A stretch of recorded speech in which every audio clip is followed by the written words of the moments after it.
Story 1. Back in 2010, I embarked upon the audacious decision to relocate from New Orleans, traversing the entire distance up to Eugene, Oregon. I was 24 years old at that particular time, with only myself and my 2-year-old pit bull densely packed into this cumbersome 14-foot move-it-all transport vehicle, which contained every single possession I owned. This journey occurred before the widespread adoption of modern smartphones. I possessed merely a rudimentary flip phone, entirely devoid of any global positioning system capabilities, relying instead on a substantial compilation of printed NaviGuide printouts for navigation positioned on the passenger seat.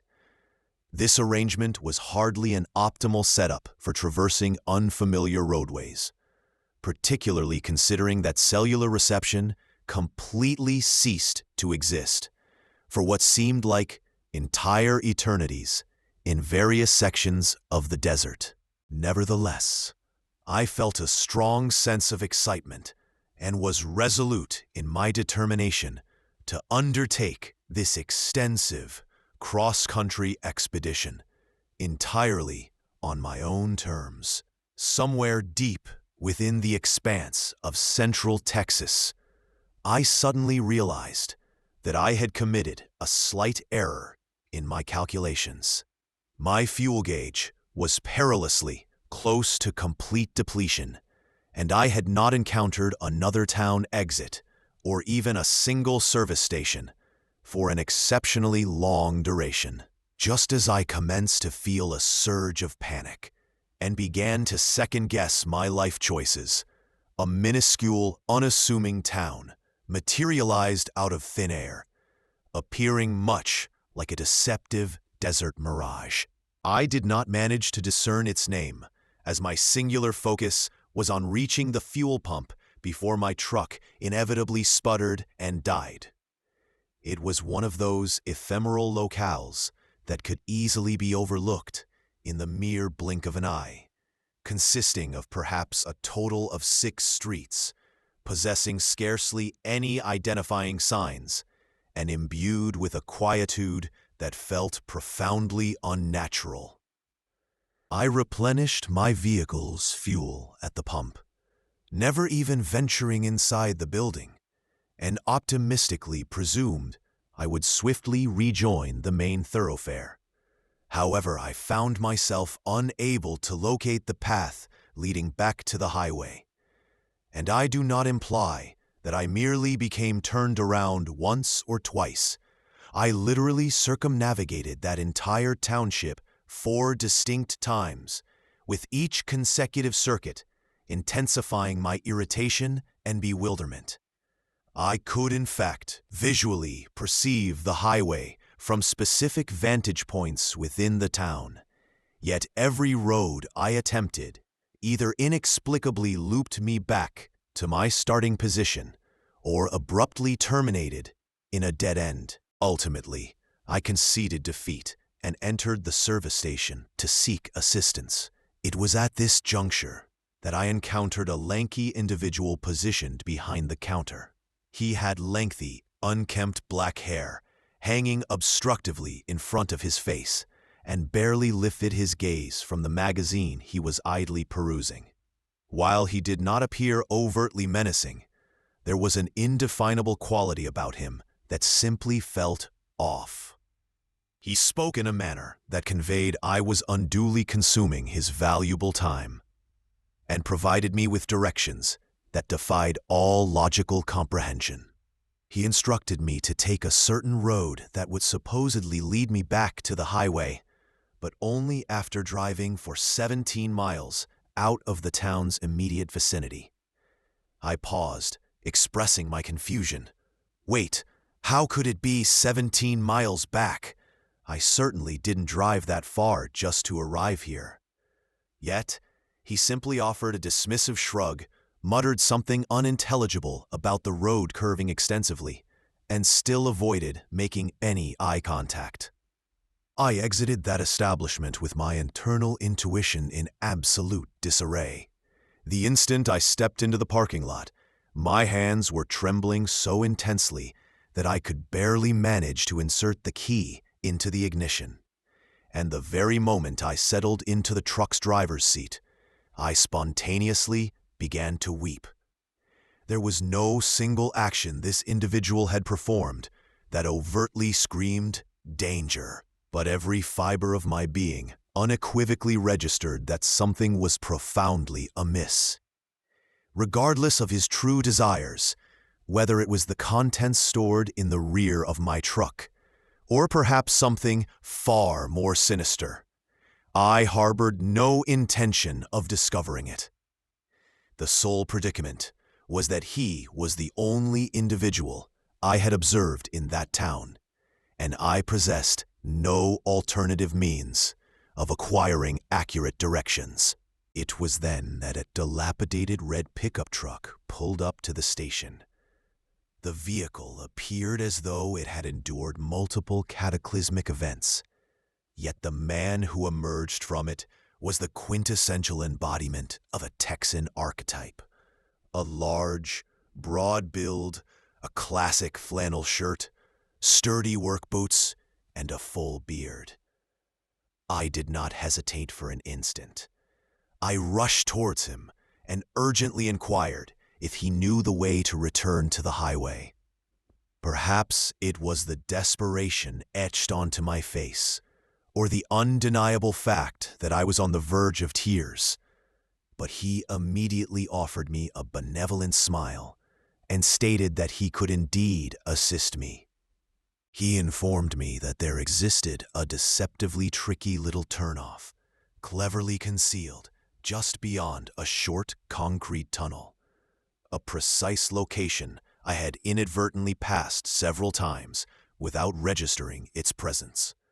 Apparently, this particular spot routinely perplexed travelers because it lacked any proper signage and seamlessly blended into the surrounding natural landscape. Then, driven by pure curiosity, I asked him, "How far is it to get back to the highway?" He chuckled amiably and replied, "Oh, perhaps a mere quarter-mile. Look, you can almost discern it from right here." My stomach immediately plummeted, so I proceeded to recount to him the directions that the individual at the station had provided me, and his entire facial expression underwent a dramatic transformation. He stared at me for a brief second, then quietly inquired how I had even become aware of that specific route. I explained that the gas station clerk had given it to me. He remained silent for a moment, then asked if I possessed a proper map. Regrettably, I only had my Naviguide printouts, which proved utterly unhelpful in this peculiar, isolated locale. He returned to his truck, retrieved a weathered, aged map of the region, and unfurled it across the hood of his vehicle. He meticulously traced the route I had been instructed to take, and true enough, it sharply deviated away from the town, leading deep into an expanse of absolute nowhere. He informed me that this particular road extended approximately 17 miles into the desert, and then simply terminated. There was nothing present at its end, save for a scattered collection of dilapidated trailers, rusted-out automobiles, and a small congregation of disreputable families known within the area for their pervasive drug-related issues. And even more disturbingly, that gas station attendant evidently resided out in that very location. I will never efface from my memory the way Texas, yes, that's the moniker I assigned him in my mind, looked at me when he affirmed that I had been wise to place my trust in my instincts and not proceed down that treacherous road. To this very day, I lack precise knowledge of that man's exact intentions, but I am unequivocally certain they were not benevolent I was merely a young woman, traveling alone with a truck laden with my belongings and without any cellular signal. And it continues to send shivers down my spine to contemplate how effortlessly that entire ordeal could have concluded in a far different, more dire manner. But instead, I was exceptionally fortunate. I encountered a kind-hearted stranger driving a rusty truck, a man with a genuinely warm spirit who graciously assisted me in finding my way. I never learned his given name, but I will forever remember him as Texas, my roadside guardian angel clad in flannel. Story 2. This incident transpired quite a number of years ago, perhaps when I was around 20 years old or so. One of my closest companions had extended an invitation for me to accompany his family on a modest road trip that was scheduled to culminate with attendance at a concert just beyond the national border. The overarching plan was rather unhurried. We would drive during daylight hours, then pull into various campsites at night and settle into their camper van. Nothing ostentatious, simply enjoyable company, live music, and a much-needed respite from the customary daily routine. On our initial night of travel, prior to even crossing the border, we drove into a welcoming, quaint campground situated directly adjacent to a serene beach. It exuded that tranquil, family vacation kind of atmosphere.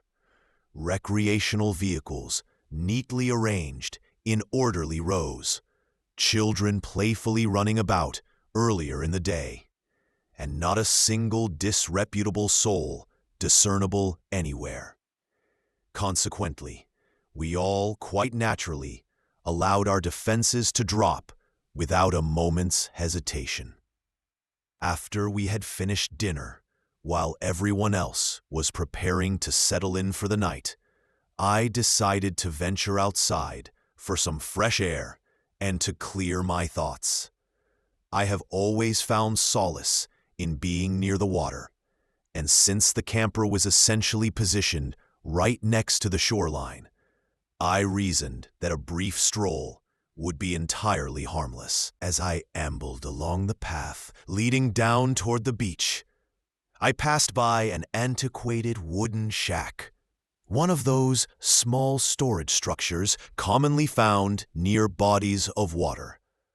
I didn't attach any particular significance to it at the time, merely making a mental note of its location in case I required a landmark for my return journey. I shed my footwear, positioned myself where the ocean waves could gently wash over my feet, and permitted myself to momentarily zone out under the soft glow of the moonlight. In the distance, I observed a male figure standing further down the beach. Given that it was a public location, I didn't dwell on it much. He was likely another camper enjoying the quietude, just as I was. Eventually, I determined it was time to head back, and that's precisely when circumstances began to feel unsettling. The man who had previously been standing on the beach was now gone. But the truly peculiar aspect was that as I drew nearer to the shack once more, I could have sworn I glimpsed someone attempting to duck behind it, as though they wished to avoid being noticed by me.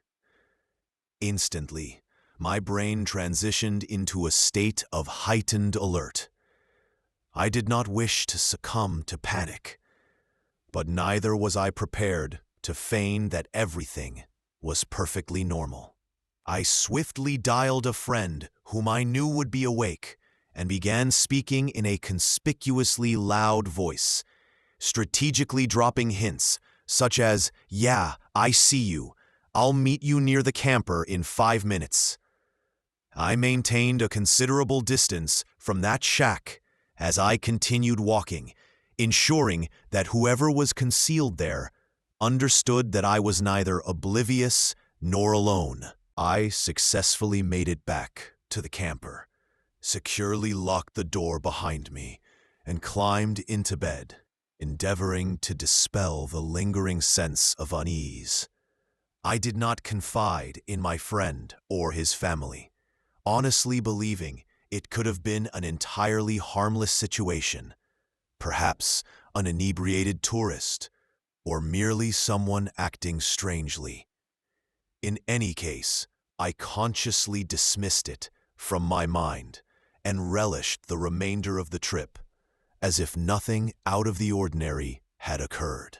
Fast forward approximately 1 year later, I was spending time with that same friend, reminiscing about the trip, when that peculiar moment on the beach abruptly resurfaced in my memory.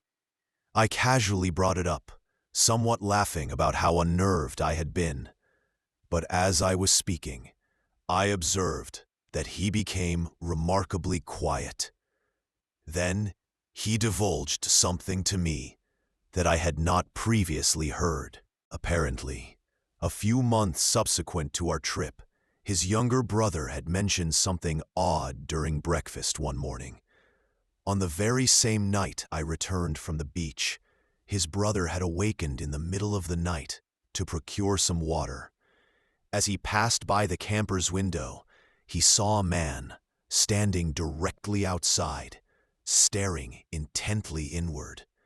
The individual bolted as soon as he realized he had been seen, but the incident undoubtedly terrified him. We both sat there in a stunned silence for a period, fully comprehending how much more tragically that night could have unfolded. Whoever was concealed near the beach shack might have, in actuality, followed me back to the camper. I still possess no knowledge of what he desired, and frankly, I have no desire to find out. But it instills within me profound gratitude that I trusted my instincts and did not return quietly on that particular night. I contemplate it far more frequently than I would prefer to admit. Story 3. So, this incident took place a couple of summers ago, when my boyfriend and I were returning home after a weekend camping excursion deep within the backcountry of British Columbia. We were traversing one of those extensive, uneven forestry roads, approximately an hour or so removed from any paved highway. And since we had camped in that area numerous times previously, we were quite familiar with the terrain. Typically, the only individuals you encounter that far out are either other campers driving lifted trucks or men operating logging rigs. It was a magnificent day. Clear skies, warm ambient air, that impeccable summer afternoon radiance. We were simply cruising along when we suddenly sighted this individual stepping out from the trees ahead of us and frantically waving us down as though it were an absolute emergency. That immediately caught us off guard, because it is not an everyday occurrence to witness someone materialize from the dense woods in the middle of nowhere without any discernible sign of an accompanying vehicle. We reduced the truck's speed and brought it to a complete halt as my boyfriend lowered the window to ascertain what this individual wanted. He appeared somewhat disheveled. He was clad in a thick flannel work jacket, which made no logical sense given the warmth of the weather, in addition to dusty tan trousers and worn-out boots. He possessed rather wild, unkempt hair, large, antiquated glasses, and a pallid, somewhat gaunt facial appearance. He resembled someone you would anticipate seeing mending a fence post, not emerging from the woods like an ethereal specter. He informed us that his car battery had expired and inquired if we could provide him with a jump start. On the surface, it sounded, however, the manner in which he spoke, he was slow and unnervingly calm, almost as if he were reciting a predetermined script, definitely caused both of us to feel a profound sense of unease. Nevertheless, we endeavor to be decent individuals, especially in such remote locations where assistance is exceedingly difficult to procure. So, we agreed to help. He mentioned that his car was situated just a bit further along, down a side trail that was completely overgrown with vegetation. As he began walking ahead, we followed behind him in the truck, jokingly remarking to each other that this could unequivocally be the prelude to a horror film. Yet beneath the humor, we both genuinely felt a heightened sense of apprehension. After perhaps 150 meters down this narrow, brush-covered path, we drove into a small clearing that we never would have discovered had he not guided us. Sure enough, there was a dusty, old beige sedan parked there, appearing far too delicate for those rugged roads, with its trunk agape and a blanket somewhat haphazardly tossed over the back, as though concealing something. The hood was already raised, which struck us as peculiar. But my boyfriend exited the truck and retrieved the jumper cables, while I quietly slid into the driver's seat, just in case. I didn't wish to overreact, but something about the entire arrangement felt inherently wrong. I even glanced around for any object I could potentially grasp as a weapon if the need arose. The individual continued conversing with my boyfriend in an awkward, forced friendly tone, mentioning some purported buddy who had supposedly been fishing with him, but had departed earlier, which didn't entirely make sense. He simply stood there while my boyfriend undertook all the work, as if he were anticipating something. Eventually, my boyfriend had to prompt him to enter his car and turn the key, which he did. And yes, the engine did start. He then hopped back out and expressed his gratitude to us, but his tone was strangely intense, as if he were exerting considerable effort to appear normal, yet not quite succeeding. My boyfriend didn't even bother to properly stow the cables. He simply got into the truck when we finally returned to the main road. I exhaled for the first time in what felt like an eternity. As we drove away, my boyfriend informed me that the individual had simply stood there in silence, observing us intently the entire time as we reversed. And certainly, perhaps he was merely an eccentric man with a dead battery and some social awkwardness, but neither of us observed any fishing gear near his car.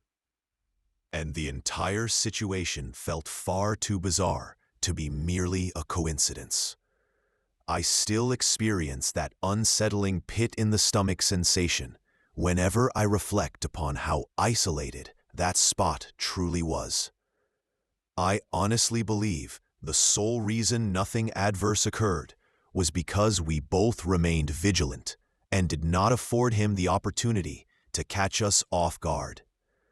Sometimes, trusting your instincts makes all the crucial difference.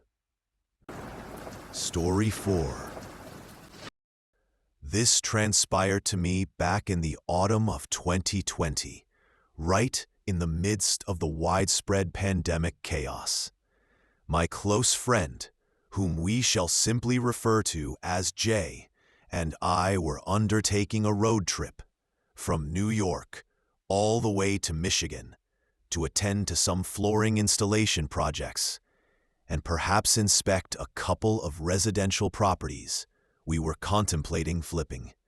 We had thoroughly loaded up his work truck, a robust Summit Motors F-Series, and mutually decided that we would commence our journey at night to circumvent heavy traffic and arrive by the following morning. We were driving through the state of Pennsylvania, and if you have ever navigated those winding mountain highways there, especially Interstate 80, you are acutely aware that it's no trifling matter, just endless curves, constricted lanes, and precipitous drop-offs if one commits an error. I was the one operating the vehicle, while Jay attempted to get some sleep. And around midnight or so, I pulled into a roadside service plaza to refuel and acquire a few snacks. There were not many individuals present, just one other vehicle a few pumps away, a reddish sport utility vehicle, possibly a Terran Trek or something similar. I did not pay it much attention, merely noticing its presence and then proceeding with my tasks. Fast forward approximately 30 minutes, and I was back on the highway, attaining a steady 90 miles per hour in the left lane, when I observed headlights slowly approaching us from behind. Initially, I did not give it a second thought, but after a few minutes, I realized it was the identical SUV from the gas station, and something about that particular detail began to trouble me. To verify a suspicion, I intentionally reduced our speed to around 70 miles per hour, expecting the SUV to overtake us. But instead, it precisely matched our decreased speed. That's when I gently nudged Jay awake and informed him that I believed we were being actively followed. He immediately became alert. This individual had previously served in the armed forces, so he is acutely attuned to detecting suspicious behavior with remarkable swiftness. Without missing a beat, he stated, "Yeah, I saw that guy at the gas station too. He gave you a weird look when you walked by him." Jay instructed me to switch lanes, so I complied, and the SUV seamlessly switched lanes right along with me. Then he declared, "All right, pull over. Let's observe what he does." So I decelerated to a crawl and eased onto the shoulder of the road. True enough, the individual in the SUV actually stopped directly behind us. At that point, Jay remarked, "Yeah, this guy's got a gun or something. He's way too brazen for this to be nothing." Jay then told me to accelerate sharply and proceed. And as I was increasing our speed, he was frantically rummaging through the truck's cab, seizing whatever objects could potentially be utilized as a weapon: a hatchet, a machete, a couple of pocket knives. Nothing overly extreme, but sufficient to mount a defense if it came down to a confrontation. Jay proposed an idea. He wanted me to perform a brake check on the individual, causing him to crash, and then we would exit the truck with our blades and confront him. But honestly, the individual had not yet made an aggressive move, and I was not prepared to escalate the situation unless it became absolutely necessary. Instead, Jay grabbed a large handheld spotlight from the rear of the truck and opened the back window. He aimed it directly at the SUV and activated its beam.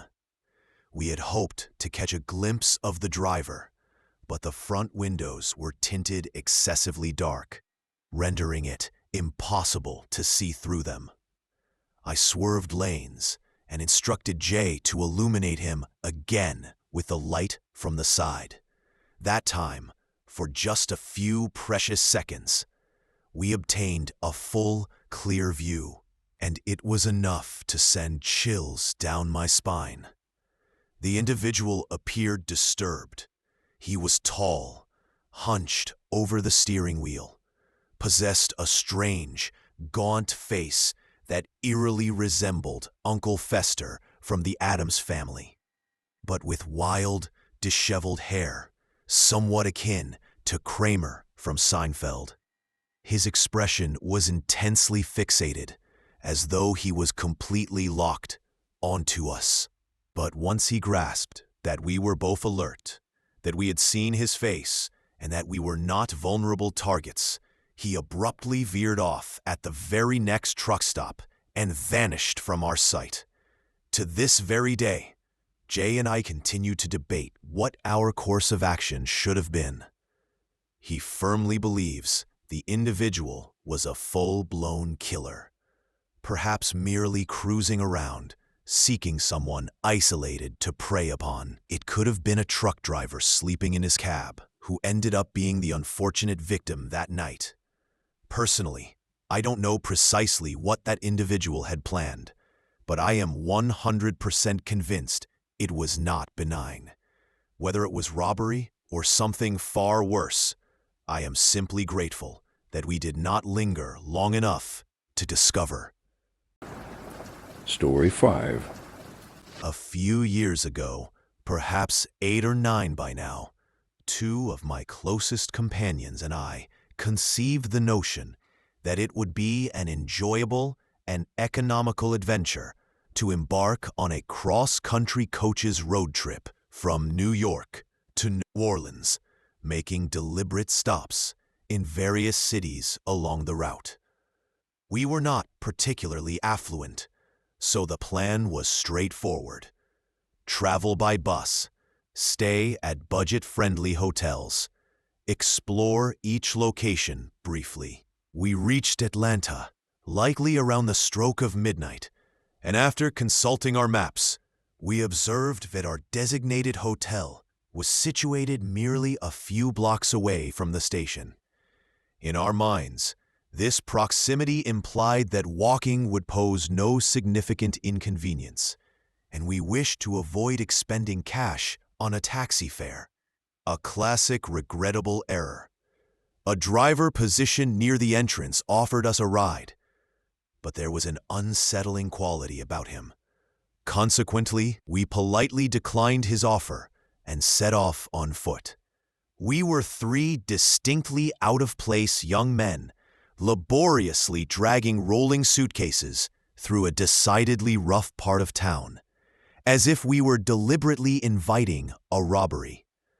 Barely a minute into our walk, a woman, who appeared to be in a highly strung-out state, began to follow us, speaking rapidly and persistently soliciting money, while also propositioning us with an offer of a good time if we accompanied her. We attempted to dismiss her and quickened our pace, but the situation merely continued to escalate in sketchiness. A few steps later, we noticed 3 male figures wearing bandanas, silently trailing us. They uttered no words, simply maintaining a consistent distance behind us. We paused to adjust our luggage, and they too halted their progress. That was the precise moment my stomach clenched in apprehension. We were undeniably being hunted, plain and simple. Just as circumstances were intensifying, the woman reappeared, even more aggressive than before, still peddling the same peculiar proposition. Thankfully, a massive bouncer from a nearby strip club observed the escalating situation and bellowed at her to back off. Another man, who clearly knew her, intervened to argue with the bouncer, and the commotion began to grow considerably louder.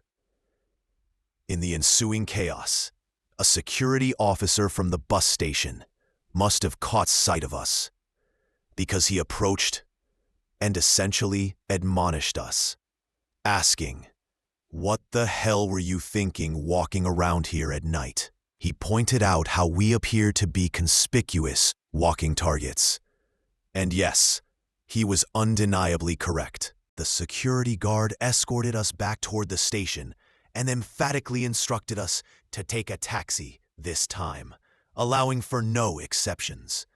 The only issue was that the very same taxi driver whom we had initially turned down was still parked out front, and the officer instructed him to transport us. The second we entered the vehicle, that deeply uneasy feeling surged back. He chose a bizarre route, accelerated the vehicle with alarming force, and began mumbling to himself under his breath, as if he were engaged in a conversation with someone who was not physically present. We informed him a couple of times that the hotel was situated in the opposite direction, but he completely ignored us. When he finally pulled up to the hotel, he stopped and simply stared straight ahead for a moment, breathing heavily. Then, without turning to look at us, he stated in a calm but eerily unsettling voice, "Why didn't you get in the car earlier? Something wrong with the way I look?" It was unequivocally apparent that he was deeply resentful that we had initially rejected his offer. We attempted to explain that we simply thought the walk would be quicker and were unfamiliar with the area. We paid the fare, providing him with a decent tip purely to avoid any further drama, and practically sprinted towards the hotel doors. But before we managed to step inside, I turned back, and there he was, standing outside his car, simply staring at us as if we owed him something. No words, no movement, just that cold, unwavering gaze. Inside the hotel, circumstances did not improve. It felt distinctly sketchy. We barricaded the door, and none of us managed to sleep for more than an hour. We switched hotels the very next morning and collectively agreed that no matter where our future travels may lead, if it involves Atlanta or cross-country coaches, it is an unequivocal refusal from all of us. Story 6. Back in early 2016, I was 23 years old and residing in a tranquil, secluded location up in northern New Mexico. That particular weekend, I had driven solo up to Boulder, Colorado, to visit a friend and unwind for a bit. It is an extended drive, but I had undertaken it numerous times previously, so the considerable distance did not particularly bother me. Furthermore, the desert landscape consistently provided a picturesque journey. Everything proceeded smoothly throughout the entire return trip, until I made a stop in a town named Alamosa to acquire fuel.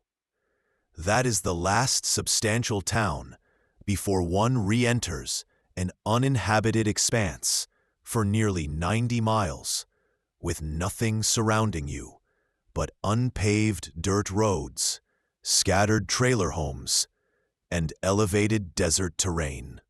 It was just commencing to grow dark when I departed from the service station, and almost immediately I observed an older blue sedan also pulling out and subsequently positioning itself directly behind me on the highway. I did not give it much thought at first, but after a few minutes, I became aware that they were driving uncomfortably close to my vehicle. I presumed perhaps they were in a hurry and would soon overtake me, but they did not. I slightly accelerated my speed, and they did likewise. I decelerated, and they also slowed down. It was unnervingly precise how perfectly synchronized they were with my speed. And for a fleeting moment, I questioned if it might be a law enforcement officer awaiting an opportunity to catch me committing an infraction. So, I decided to pull off at a small convenience store in Antonito, thinking, okay, if it's a cop, they'll stop and engage in conversation with me now. The car pulled over as well, parking directly behind me, but no one emerged from it. I remained completely motionless, endeavoring to appear composed, as if I were not on the verge of experiencing a full-blown panic attack. After a few minutes of silence and no discernible movement from their vehicle, I decided to resume my journey, hoping perhaps they would grow bored and cease their pursuit. But no, they pulled out immediately behind me, persistently tailing me as though it were some sort of perverse game. I had approximately an hour of driving left, and the highway was steadily becoming darker and more desolate. By the time I crossed into the state of New Mexico, any lingering hope I harbored that this was merely some innocuous misunderstanding had completely dissipated. My intuition unequivocally signaled to me that this situation was absolutely unacceptable. The most distressing aspect was that my phone was practically inoperable. It was one of those older, tech-genius smartphones that only functioned when connected to a Wi-Fi network, and I was deep within an area renowned for its dubious character, particularly out on the TA Mesa. Locals often recount strange occurrences happening there, unexplained lights in the sky, individuals vanishing without a trace, you name it. And now I was being pursued through this eerie expanse, with no viable means of summoning assistance. I was so profoundly shaken that I completely missed the turn that led to the long, unpaved road to my residence. Fortunately, I recalled a small scenic rest area off the highway that was typically well lit and usually had a few people present. So I pulled in, hoping this car would either continue driving past or finally halt its pursuit. And, predictably, they pulled in directly behind me. At this juncture, I was frightened, but also considerably infuriated. So I resolved to simply walk up to the driver and ascertain what on earth was transpiring. And when the window slowly rolled down, I was utterly taken aback. Behind the steering wheel sat an average-looking middle-aged woman. I don't know what specific individual I was anticipating, but it was certainly not that. I inquired why she had been following me for nearly 90 miles, and she offered me a bizarre excuse about mistaking me for her daughter. I simply stared at her in utter disbelief, thinking, "Lady, what?" My vehicle possessed license plates from a different state, was adorned with bright, distinctive bumper stickers, and bore absolutely no resemblance to a car one would confuse for their child's. Furthermore, wouldn't a parent simply call their daughter if they were genuinely that confused? None of her explanations made any logical sense, and honestly, the more she spoke, the more unsettling the encounter became. I sternly reprimanded her and drove off again, confident that this would finally bring an end to the ordeal. But when I turned off onto the dirt road that led to my house, she also turned in. I abruptly slammed on the brakes, leaped out of my car, and very clearly informed her that this was not a public road, that there was no other exit, and that it was perilous to become disoriented out here in the darkness. She merely continued apologizing in that same soft, persistent tone. But when I re-entered my car and resumed driving, she continued to follow me. I was so incredibly close to home at that point, and I just kept hoping my boyfriend would be there. As soon as I pulled into the driveway, she also pulled in, parked her vehicle, and exited. She began walking towards me, inquiring if she could spend the night at our place because she was too fatigued to continue driving. I began shouting at her to leave, and just as the volume of my voice increased, my boyfriend emerged onto the porch. the very second she saw him. She stopped abruptly, turned around, and essentially sprinted back to her car. She then departed without uttering another word, and we never saw her again. To this day, I have absolutely no idea what her true motivation was, or if someone else was concealed in the back seat of that car.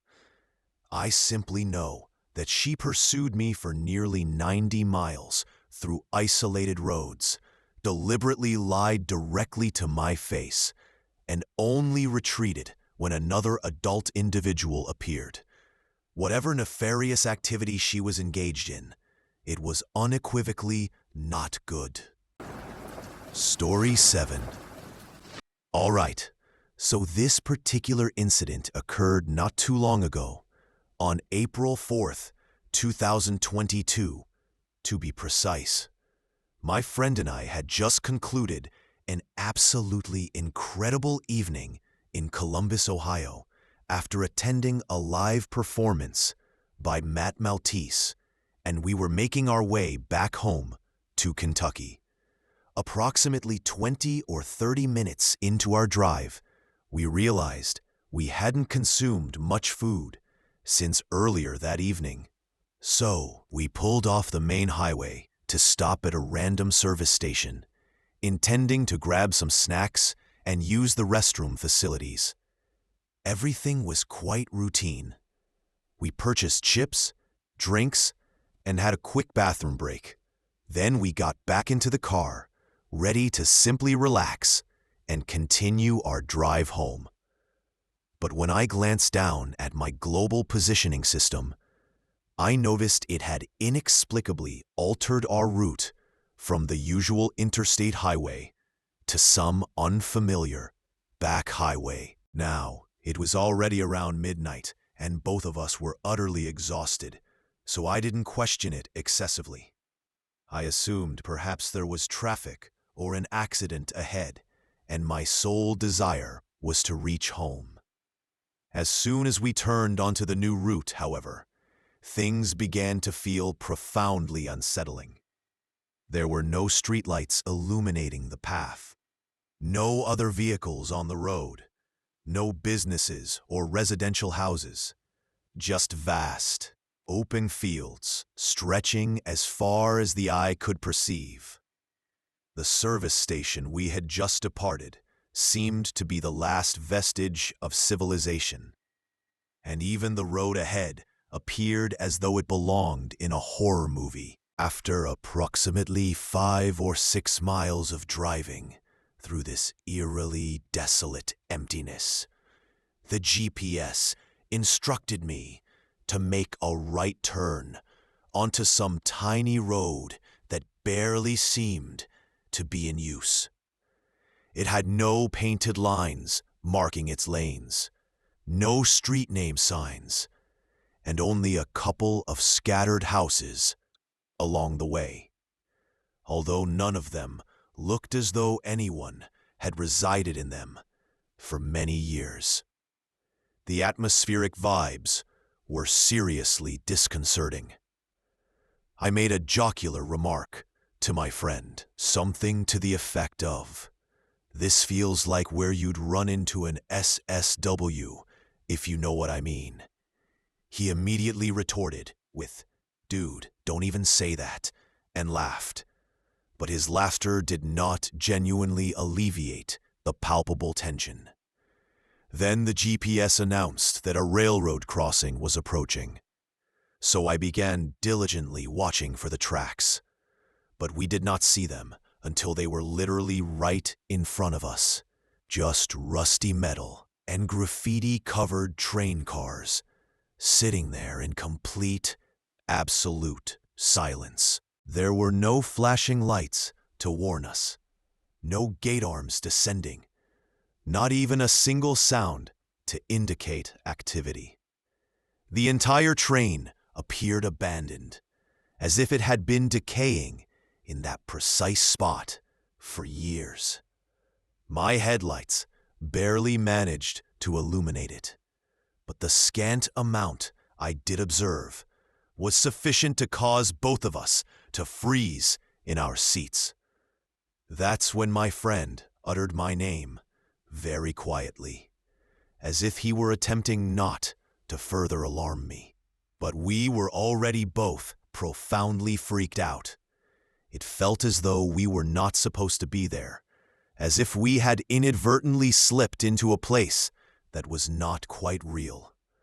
There was no viable way to proceed forward, and there was absolutely no discernible path around it. So I abruptly threw the car into reverse, spun around, through the adjacent grass, and floored the accelerator, speeding back down the highway at approximately 80 miles per hour until we reached the service station where we had stopped earlier. Once we arrived there and finally began to breathe freely again, we simply sat in silence for a few minutes, endeavoring to comprehend what had just occurred. We pulled up the GPS again, and just like that, it rerouted us back to the interstate as if nothing out of the ordinary had ever transpired. There was no sign of that sketchy back road, no mention of a railroad crossing, and no explanation for why we were ever directed that way. And the thing is, that train wasn't just recently broken down. Its wheels were visibly corroded. The entire structure looked as though it had been rusting in that location for years. Why would the GPS send us to an undeniable dead end like that? The more I ponder it, the more it disturbs me. From the precise second we departed that service station to the moment we returned, it all felt entirely fabricated, as if we weren't truly there, or we were somehow in an entirely different dimension. It did not feel like a typical detour or a simple bad route. It felt fundamentally wrong. Perhaps it was merely late-night paranoia, or perhaps it was something else entirely. But I swear, I've never experienced that profound level of dread before.